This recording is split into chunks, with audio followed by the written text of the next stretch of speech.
Peter was a young boy who lived in a small village. He lived in a small cottage with his mother. Every day, Peter watched the sheep. He watched them in the fields. He watched them by the stream. He watched them under the trees.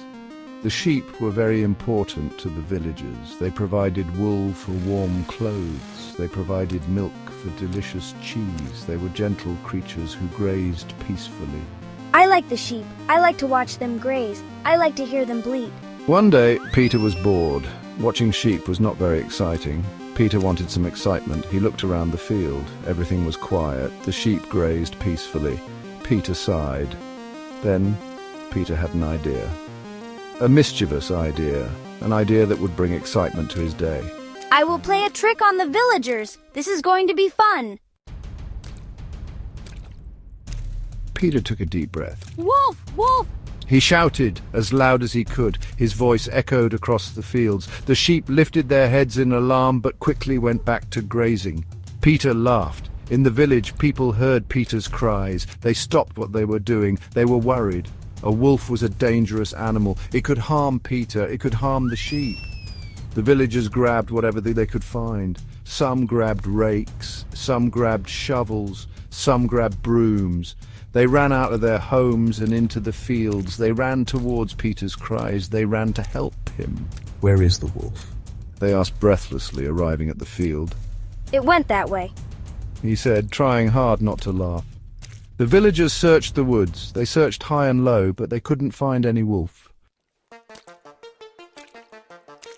Peter watched the villagers search for the wolf. He started to laugh. He laughed and laughed until his sides hurt. The villagers were so silly. They believed his lie. The villagers returned from the woods. They were tired and confused. They hadn't found any wolf. Are you sure you saw a wolf, Peter? One villager asked. Yes, I saw it with my own eyes. It was big and scary. He said, exaggerating his story. The villagers were unsure. They didn't want to doubt Peter, but they also couldn't understand where the wolf had gone. Days turned into weeks. Peter continued to watch the sheep, and he continued to play his trick. He would shout, "Wolf! Wolf!" and the villagers would come running. Each time the villagers would search for the wolf, and each time they would find nothing.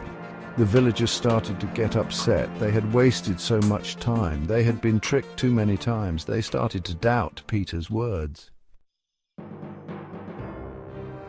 One evening, as the sun began to set, Peter saw something move in the shadows. A pair of eyes glowed at him from the edge of the woods. A low growl sent shivers down his spine. It was a wolf! A real wolf! And it was bigger and scarier than I could have ever imagined. Fear gripped Peter's heart. He knew he had to warn the villagers. Wolf! Wolf! There's really a wolf! He screamed, his voice trembling, but this time his cries were filled with genuine terror.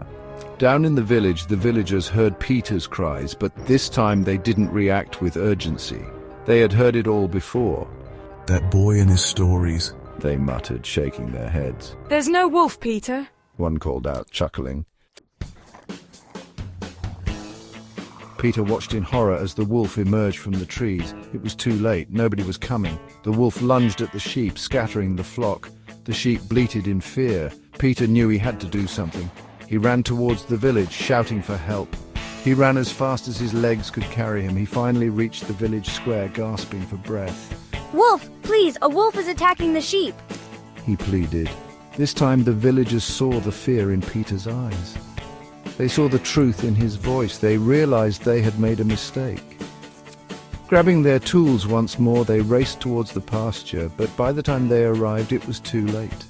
The wolf had vanished. Some sheep were hurt, some sheep were missing, and Peter had learned a valuable lesson that day, a lesson about honesty, a lesson about the dangers of lying.